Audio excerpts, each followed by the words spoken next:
Hey guys, moving on to our next chapter here. In this case, we're dealing with imperialism and its role in the world, and how essentially imperialism is going to be the basis that will help spark World War I.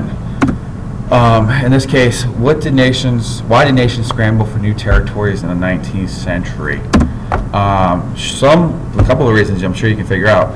Stronger nations attempted to create empires by dominating weaker nations was the biggest one.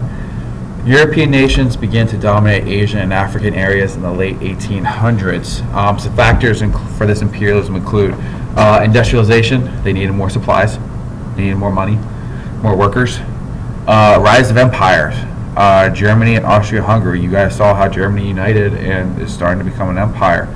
Improvements in transportation and communications, meaning you can get to these new places quicker and you can communicate with them easier and faster than ever before. Racism. Belief that race determines traits and capabilities. So you can have Europeans that are essentially going to start this idea of racism and move forward and try and dominate other races that they saw as weaker than themselves. And then also moral responsibility to civilized primitive people. In this case, we're referring to the people of Africa. The Europeans saw them as uncivilized, so they saw it as their duty to civilize them. Motives, economics, money, underlying reason for all imperialism. They needed new markets to sell goods, make more money, and they needed more resources to make those goods. Nationalism, pride in nations' accomplishments, power and prestige. You're going to see this word nationalism quite a bit over the next couple chapters. But pride in one's nation. This pride is also going to create rivalries among them. These rivalries are going to be based on the fact that each one wants to build a bigger empire than their enemy, than somebody else. They want to stop the expansion of another country's empire. They want to grow to stop other people from growing. Some more motives: military superiority. They have advanced weaponry compared to the rest of the world. Growth in naval power, meaning they can travel quicker and faster. Humanitarian efforts. They believed it was their duty to westernize the rest of the world, otherwise known as the white man's burden. Show benefits of democracy, capitalism, modern science, spread Christianity. Goals carried out by colonial officials, doctors, and missionaries. As you can hopefully see, compared to the age of exploration, these are the same thing. Nothing has changed. None of the reasons for expanding and exploring have changed. It's all the same things. Even to this day, we still expand just for the same reasons. Our military's better, or we want more money. Same thing. Indirect rule.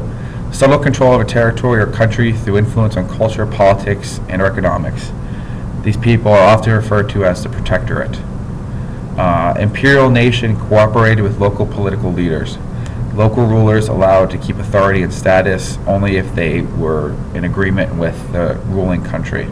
Local rulers expected to follow advice of imperial power and trade, and cheap solution because fewer colonial officials and military personnel needed.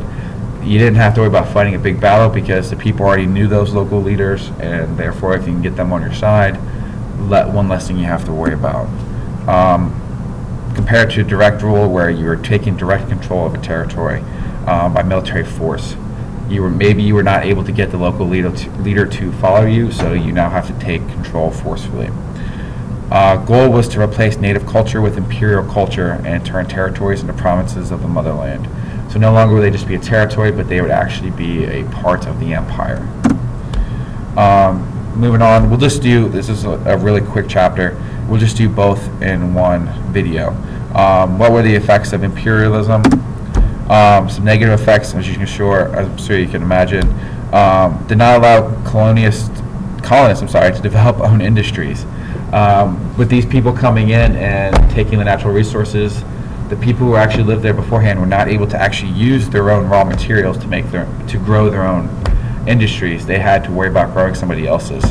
Plantation agriculture. Natives worked for foreigners for low wages to keep profits high. Conditions were dangerous and unhealthy, and thousands are going to die. Some positive effects, though.